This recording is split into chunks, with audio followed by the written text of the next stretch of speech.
在当初的香港影视圈当中，很多的女星为了发展，便投身到了3级片领域当中，通过这些大尺度的电影作品来获得众多的关注度，从而让自己顺利地被观众们认可。其中有很多大家熟悉的艳星出身的演员，比如舒淇、汤唯等人都曾一脱成名，而钟丽缇也是其中的一位。钟丽缇在早期出道的时候所拍过的尺度要比大家所熟知的那些艳星们尺度更要大一些，并且钟丽缇当初为了能够拍摄这些作品，还专门前往了印度、泰国当地去进行发展。可以说钟丽缇当初也同样是能够为了艺术献身的一位演员了。不过钟丽缇当初的感情生活似乎要更加的精彩一下。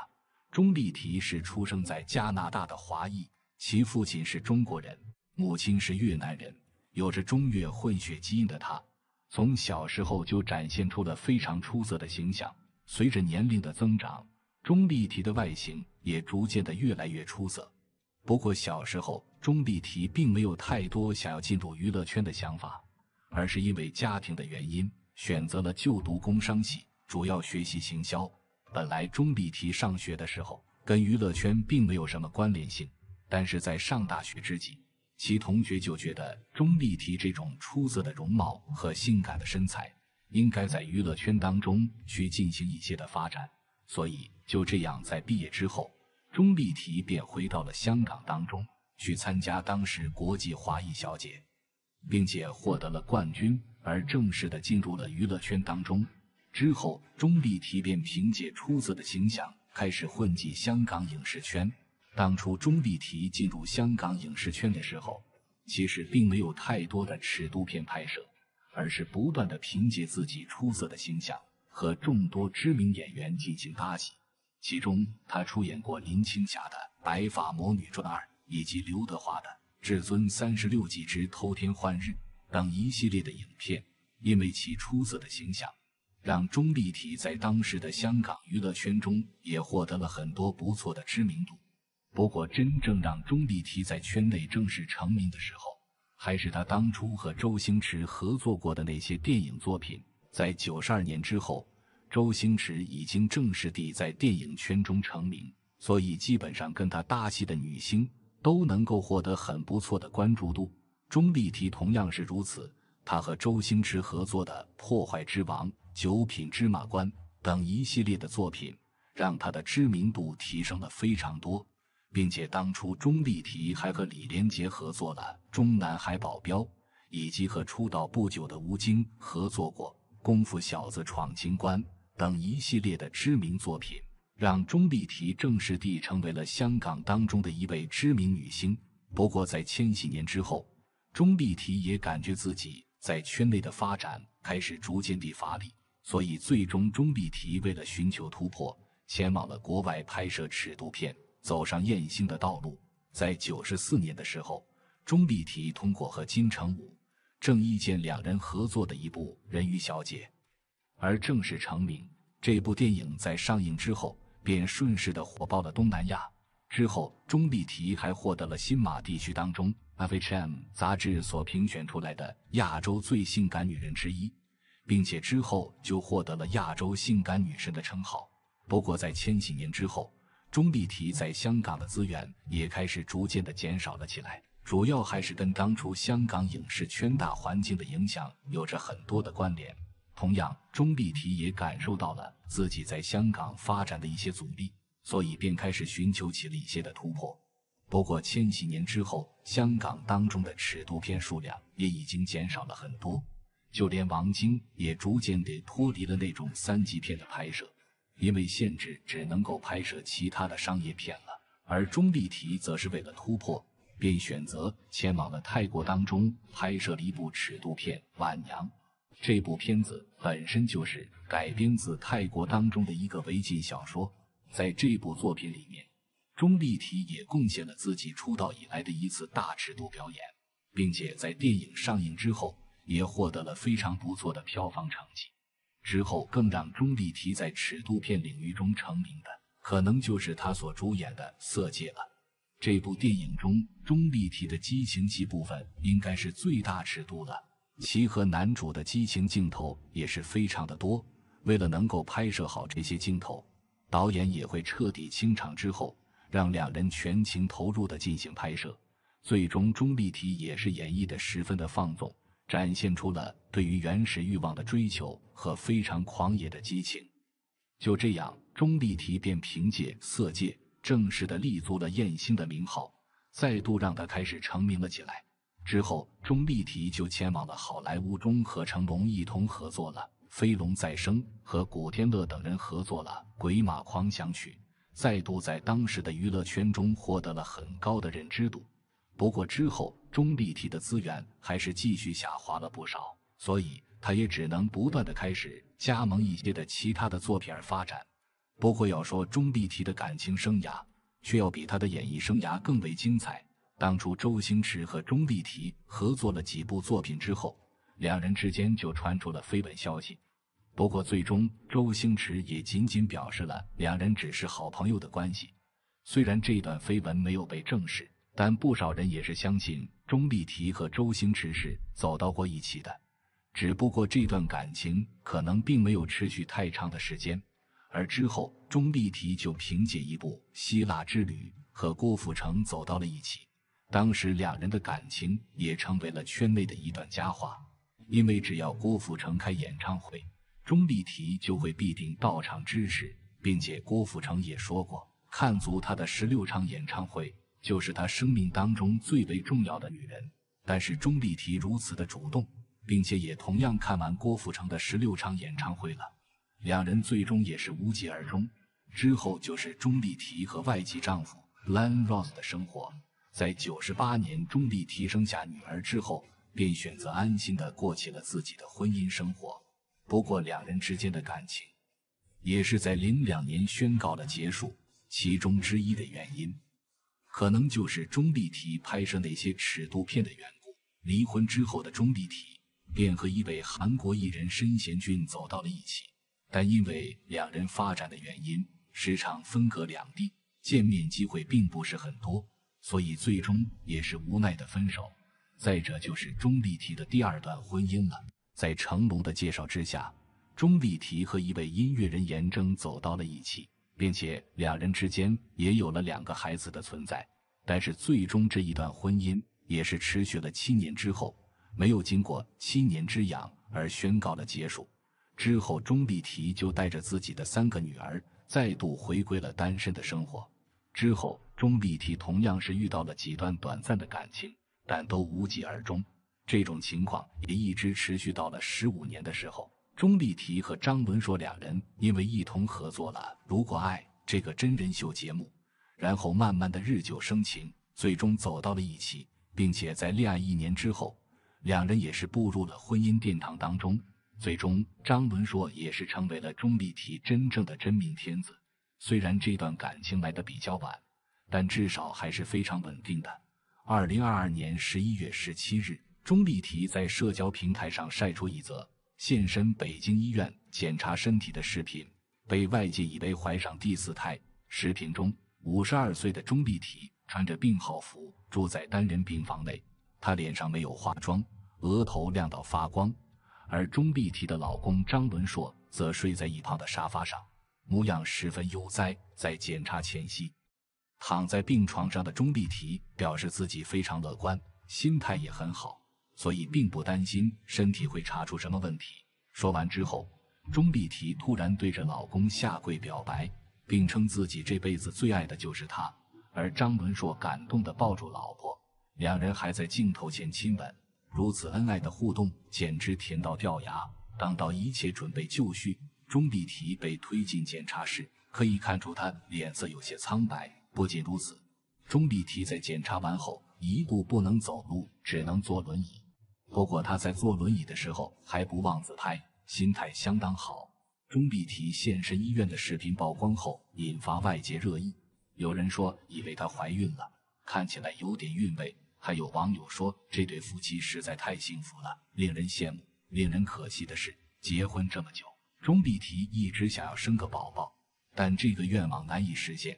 毕竟她已经52岁，算是高龄产妇。在20年的时候，钟丽缇通过《乘风破浪的姐姐》再度被观众们关注到了，并且如今50多岁的钟丽缇依旧是能够撑起性感女神的美誉，她的身材依旧是保养得非常好，丝毫看不出已经是有了3个女儿的母亲。可以说，在她沉寂的20余年时间里面，钟丽缇依旧是保持着自己的青春。在感情生活当中，钟丽缇也是一位敢爱敢恨的人，和相识仅1个月的男友结婚生子，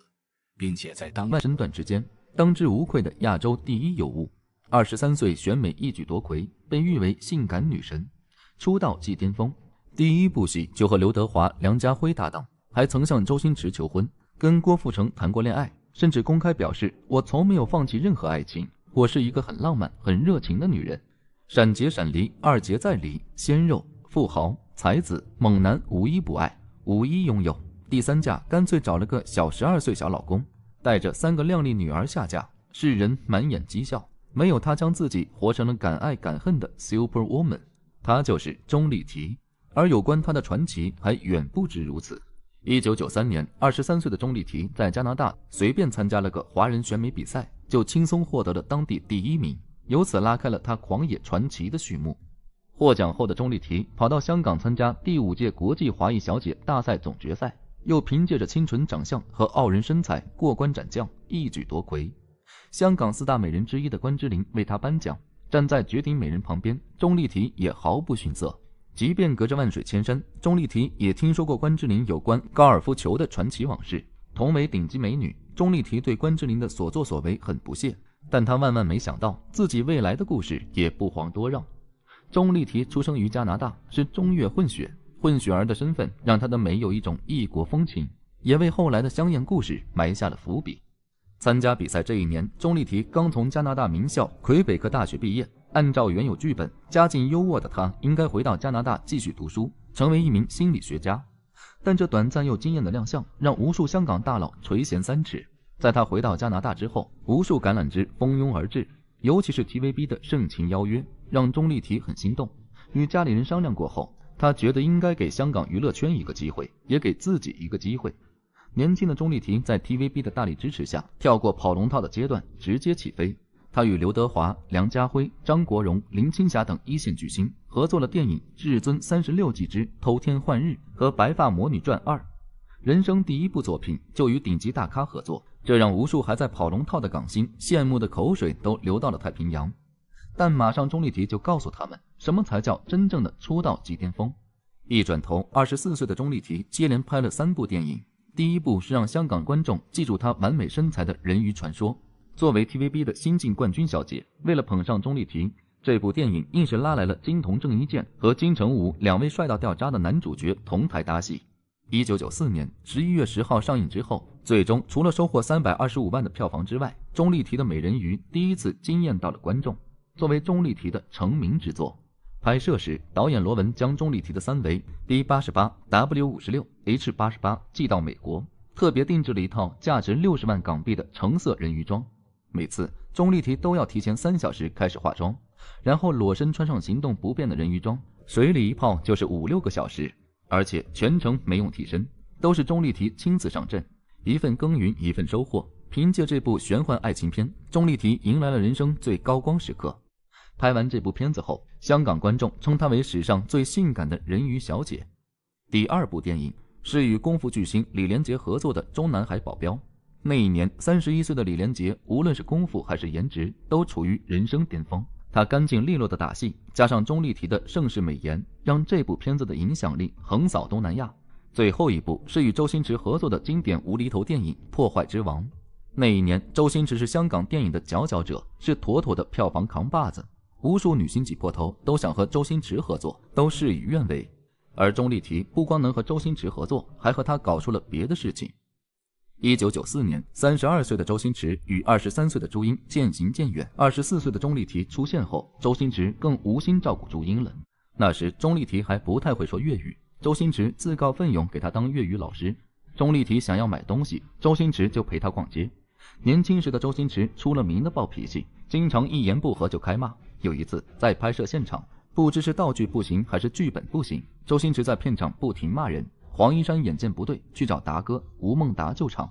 10分钟后，达哥无功而返，说要不先停一停，等他的气消了再说。突然之间，骂人的声音戛然而止，这是为啥？原来是钟丽缇来了。所以那时剧组里的人都希望钟丽缇最好一直都在片场，这样周星驰的脾气就会好很多，大家都能少挨骂。不知道是不是因为钟丽缇的缘故，反正那段时间周星驰的电影结局都是有情人终成眷属。随着周星驰与钟丽缇的绯闻越传越盛，周星驰与朱茵的感情摇摇欲坠。也就在这个时候，钟丽缇却像美人鱼一样，一个辗转腾挪闪人了。这一年，钟丽缇与29岁的郭富城合作了 MV《希腊之路》，成功摩擦出爱情火花。从此两人出双入对，举止亲密，绯闻漫天飞。当时郭富城正在举办巡回演唱会，他高调对媒体说，看足16场演唱会的那个人就是他生命中最重要的那个人。恋爱脑上身的钟丽缇一听这话，推掉大量工作，全勤打卡16场郭富城的演唱会。就在外界以为两人将要修成正果时，事情却奔另一个狗血的方向去了。1995年，郭富城与周星驰前女友朱茵远赴澳洲拍 MV《失忆情缘》时传出绯闻，全勤打卡的钟丽缇没想到自己等了个寂寞，失望至极的她只能悻悻地回到周星驰身边。恰巧这个时候，周星驰与向氏兄弟闹掰，想要移民加拿大，在提交资料时频频被举报与黑社会活动有关，导致移民失败。钟丽缇本想给前绯闻男友一个台阶下，主动提出帮忙，只要你跟我结婚就能拿到加拿大护照。但周星驰一听，这是摆明要让我吃软饭呀，于是皱起了眉头。这件事就这样不了了之。周星驰转战内地拍了电影《大话西游》，结果票房扑街，不得不再次向向氏兄弟合作。而还在爱情里疯狂上头的钟丽缇就不一样了，虽然性感妩媚刷了一遍又一遍，天真清纯刷了一遍又一遍，但或许真的是那样，美色就像一道上等可口的菜肴，只是天天吃难免也会腻。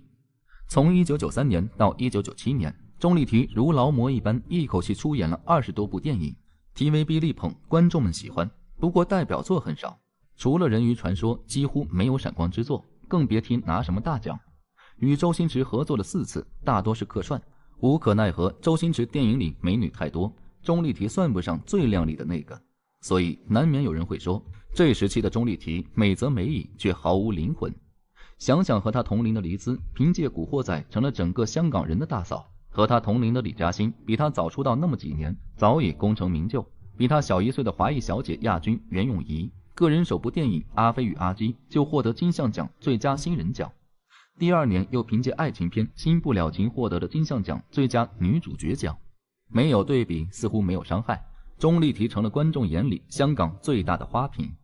所谓不急不躁，人生路漫漫，吾将上下而求索。1998年的某个雨夜，拍完电影又冷又饿，内心有点崩溃的他跟朋友诉苦，我好累呀，我好想要自己的家庭，自己的孩子。没过多久，28岁的钟丽缇就未婚先孕了。钟丽缇的第1段婚姻，丈夫是外籍人士 Glen Rose， 只是婚姻并没有想象的那么美好，婚姻也不是痛苦的港湾和庇护所。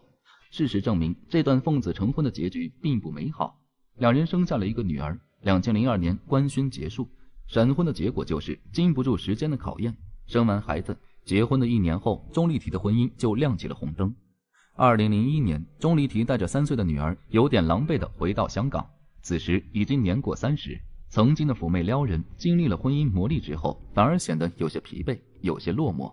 生活依旧需要向前，还需要照顾女儿。远离娱乐圈几年后的钟丽缇，此时发现香港的娱乐圈已经没有了她的位置，大抵是无奈之下的剑走偏锋。2001年，泰国导演朗斯尼美毕达有一个大胆的想法，决定把伪晋小说《晚娘》搬上荧幕。毋庸置疑，这部大尺度电影谁拍谁知道，免不了将要遭受各种舆论的灵魂拷问。魔幻的是，此时无戏可接的钟丽缇决定冒险试一试。试试就试试，经过一段时间苦练泰语，钟丽缇终究还是做到了。凭借晚年的香艳表现，钟丽缇焕发了事业第2春，但无疑也带来了巨大的舆论压力。也是这一年，钟丽缇收获了亚洲性感女神称号。更为魔幻的是，2002年拍完《晚娘》后的第2年，钟丽缇又拍了这个，又是大尺度。当然，要说这部电影的内涵，大家都说非常不错，甚至比后来的汤唯版深刻得多。虽然少儿不宜吧，但是钟丽缇的演技还是征服了那些质疑她是花瓶的人。只不过在经历了这2部戏的洗礼之后，钟丽缇的演艺事业再次陷入迷茫。毕竟脱掉容易，再穿上就很难。从此之后，钟丽缇似乎再也没有主演过电影，大部分都是客串。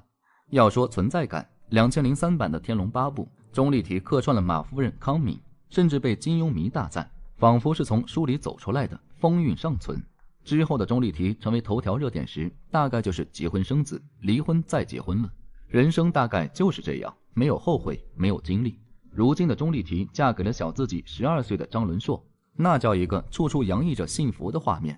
对于之前的追爱经历，或许只能用2个字总结：值得。当然，钟丽缇经历了什么，我们没必要在乎。毕竟对于大众来说，大家在乎的始终都是她曾经惊艳的那段红尘时光吧。那绝无仅有的容貌，硬是将湘江第一美人踩在脚底的气场，在我们青涩的青春回忆里永远驻扎，仅此而已。有关年轻时的钟丽缇的美，你怎么看？本期节目到这里就结束了。如果你喜欢我的影片，欢迎订阅我的频道。我是权力者游戏，我们下期节目再见。